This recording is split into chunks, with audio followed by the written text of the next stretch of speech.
Mr. Peel here. Welcome to This Week in Banana Politics, coming to you live, or as live as a man can be in the last surviving newsroom this side of reality. Well, folks, the Capitol's closed for spiritual maintenance. Apparently, the nation's moral hardware just blue screened, and no one can find the install disc labeled Compassion 2.0. We're talking about the absurdity of the so-called moral majority reboot. A reboot led by people wearing crosses the size of traffic signs while preaching policies that crucify compassion. Welcome to the United States of self-righteousness, where empathy is on back order and moral maintenance has been outsourced to campaign donors. They quote Jesus while cutting food stamps. They say love thy neighbor, then pass laws making sure that same neighbor can't afford rent. Apparently the Sermon on the Mount got redacted in the last budget reconciliation.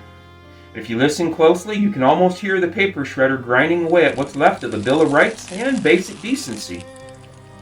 They call themselves the party of family values while separating families at the border.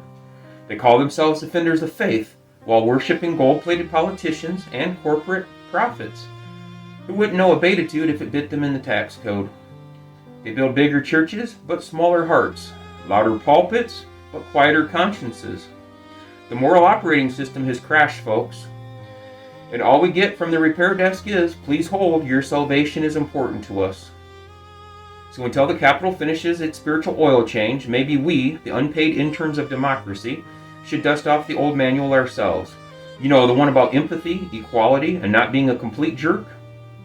Because at this point, divine intervention might require a recall notice. This news segment, Closed for Spiritual Maintenance, was a pissed-off American production brought to you by the Americana Bananica Network, because somebody's got to pray for common sense.